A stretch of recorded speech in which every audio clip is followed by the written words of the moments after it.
So friends, आज मैं बताने वाला हूँ कि कितने टाइप्स के चेक होते हैं। लेकिन सबसे पहले आप ये समझ लो कि चेक होता क्या है। चेक एक ऑर्डर होता है जो आप अपने बैंक को देते हो कि वो आपका एक पर्टिकुलर अमाउंट उस पेई को देते हैं जिसका नाम यहाँ पर लिखा हुआ है। और पेई का मतलब होता है पैसा लेने वाला। तो यहाँ पर पे का नाम लिखा जाता है जिसे आप पे करना चाहते हो। यहाँ पर अमाउंट लिखा जाता है वर्ड्स में, यहाँ पर अमाउंट फिगर में, यहाँ पर डेट लिखा जाता है और यहाँ पर साइन किया जाता है। तो माय डियर सब्सक्राइबर, आपने किसी को चेक इशू किया है तो बैंक ना अमाउंट आपके बैंक से पे करना होगा जितना अमाउंट चेक पर मेंशन है। सो फ्रेंड्स, चेक एक नेगोशिएबल फाइनेंशियल इंस्ट्रूमेंट होता है अगर चेक के ऊपर कोई इंडिकेशन नहीं है तो।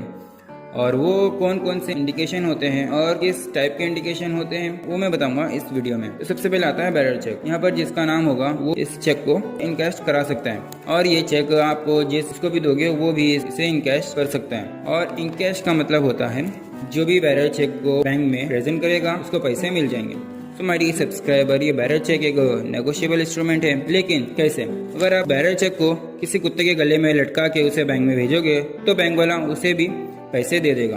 तो इसीलिए बैरर चेक एक नेगोशिएबल फाइनेंशियल इंस्ट्रूमेंट है। सपोज अगर आपका चेक कहीं पे घूम गया और वो चेक किसी को मिल गया तो वो भी आपके चेक को इनकैश करा सकता है। और इस बैरर चेक में कोई आइडेंटिफिकेशन की भी रिक्वायरमेंट नहीं होती है। लेकिन अगर बहुत बड़ा अमाउंट होगा तो बैंक वाला आइडेंटिफिकेशन मांग सकता है। अदरवाइज बैरर चेक को कोई भी आइडेंटिफिकेशन की जरूरत नहीं होती है। इसीलिए बैरर चेक काफी ज्यादा रिस्की होता है। सो माय डियर सब्सक्राइबर, अगर आप किसी को बैरर चेक दे रहे हो तो पूरी सिक्योरिटी के साथ दो।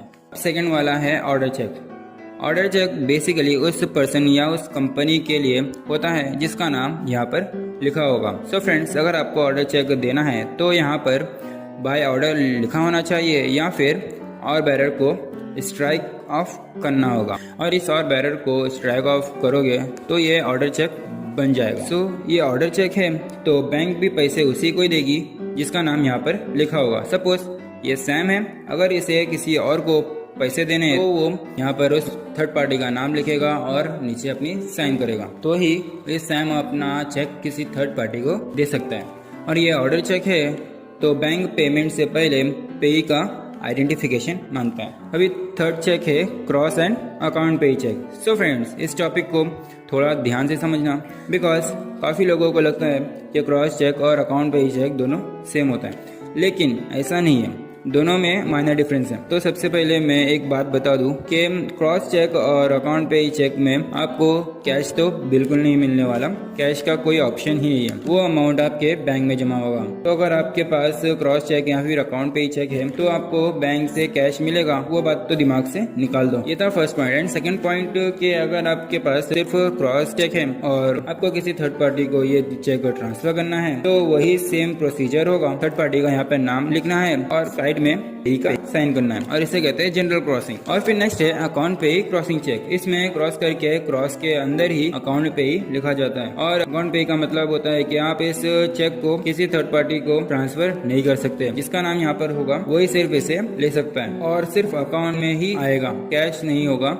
तो ये एक नॉन नेगोशिएबल हो जाता है। फिर इसी में थर्ड वाला ऑप्शन आता है स्पेशल क्रॉसिंग, जिसमें आप एक पर्टिकुलर बैंक को सिलेक्ट कर सकते हो। सपोज अगर आप चाहते हो कि मेरा पैसा पेई के एसबीआई के ही अकाउंट में जाए तो आप यहाँ पर क्रॉस करके एसबीआई बैंक लिखना होगा तो आपका पैसा सिर्फ पेई के एसबीआई वाले अकाउंट में ही जाएगा। और अगर आप चाहते हो कि ये आपका चेक किसी थर्ड पार्टी को जाए और उसके एसबीआई वाले अकाउंट में ही जाए तो आपको वही सेम प्रोसीजर को फॉलो करना होगा। पर क्रॉस में बैंक का नाम, नीचे थर्ड पार्टी का नाम और साइड में आपकी साइन, मतलब पेई की sign. So friends, next cheque है ओपन एंड अनक्रॉस चेक। वो चेक जिसमें किसी भी टाइप का क्रॉस ना हो उसे हम ओपन या फिर अनक्रॉस चेक कहते हैं। और ये चेक के पैसे को आप एनकैश भी कर सकते हो या फिर अपने अकाउंट में भी ट्रांसफर कर सकते हो। एंड ये चेक नेगोशिएबल भी है बिकॉज ओपन चेक है तो सैम के पास फुल लिबर्टी है वो इसे कैसे यूज करता है। वो चाहे तो ये चेक को किसी और को भी दे सकता है या फिर खुद भी यूज कर सकता है। सो फ्रेंड्स, ये ओपन चेक है तो बहुत ज्यादा रिस्की है। तो ओपन चेक जनरली तभी यूज किया जाता है जब आपको सब ओपन रखना हो। अब फिफ्थ वाला चेक है ब्लैंक चेक। तो फ्रेंड्स इसमें क्या होता है कि आपको सिर्फ साइन करना होता है और पेई का नाम लिख भी सकते हो या फिर नहीं भी लिख सकते हो, वो आपके ऊपर है। लेकिन ब्लैंक में पेई को पूरा लिबर्टी होता है कि वो जो चाहे वो अमाउंट डाल सकता है। अगर आप चाहते हो कि पेई एक लिमिट तक ही निकाले अमाउंट को तो आप यहाँ पर लिमिट असाइन कर सकते हो। सपोज अगर आप चाहते हो कि आपको 10 लाख की लिमिट देनी है तो आप यहाँ पर मैक्स लिमिट 10 लाख लिख सकते हो। तो इससे ये होगा कि पेई 10 लाख से ज्यादा नहीं निकाल पाएगा। और ये ब्लैंक चेक भी बहुत ज्यादा रिस्की होता है। सो आप इस चेक को सिर्फ ट्रस्टेड लोगों को ही दें। सो फ्रेंड्स 6 वाला चेक है पोस्ट डेटेड चेक और इसमें एक पर्टिकुलर डेट होता है और उसी डेट पर पेई को पैसा मिलेगा। सपोज आज 7 तारीख है और आपका बैंक अकाउंट खाली है, आपको सैलरी एक हफ्ते बाद 14 तारीख को मिलने वाला है। तो आप 10 दिन बाद मतलब 17 तारीख को किसी थर्ड पार्टी को पेमेंट देना है। तो आप 17 तारीख की डेट कर दे सकते हो और 17 तारीख को आपके अकाउंट में पेमेंट आते ही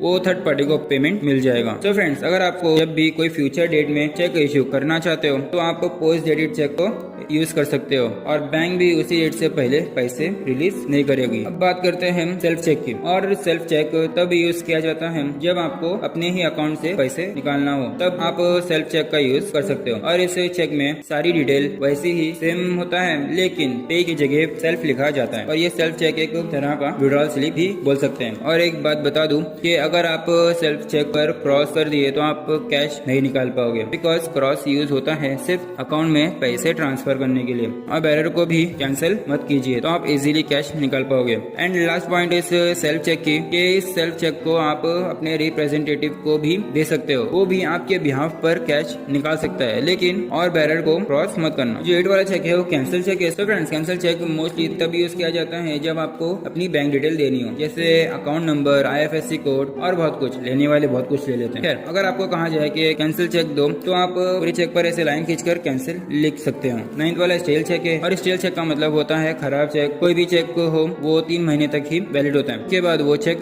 स्टेल हो जाता है। सपोज आज 3 महीना कंप्लीट हो चुका है और आज का दिन लास्ट होगा और कल से वो चेक एक स्टेल चेक माना जाएगा। सो फ्रेंड्स नेक्स्ट चेक है ट्रैवलर्स चेक और ये एक फिक्स अमाउंट वाला चेक होता है जिसको आप कैश कर सकते हो या फिर आप इस चेक को पेमेंट की तरह भी यूज कर सकते हो। ये जो चेक है इसकी वैल्यू 20 पाउंड है। तो आप कोई भी 20 पाउंड का प्रोडक्ट लेकर आप उसे 20 पाउंड का ट्रैवलर चेक दे सकते हो एंड आपको कोई एक्स्ट्रा पे नहीं करना होगा। और अगर आप कहीं बाहर जाते हो तो आप इस चेक को यूज कर सकते हो। और ये ट्रैवलर चेक हर करेंसी में मिल जाता है। तो डिपेंड करता है कि आप कौन सी कंट्री में जाना चाहते हो। एंड इस चेक का फायदा क्या होता है कि अगर आप ज्यादा करेंसी कैरी करना नहीं चाहते तो आप इस चेक को ले सकते हो। अगर आपके पास से चेक गुम भी गया तो भी कोई इश्यू नहीं, बिकॉज इस चेक में आपकी साइन लगती है। तो इस ट्रैवलर्स चेक में सिक्योरिटी भी है। लेकिन मैं इस ट्रैवलर चेक की एक और इम्पोर्टेंट बात बता दूं कि इस ट्रैवलर चेक को इश्यू करने के लिए बैंक आपसे चार्जेस भी लेती है। तो फ्रेंड्स अगर आपके पास अनयूज चेक है, मतलब आप क्या आ गया और आप इस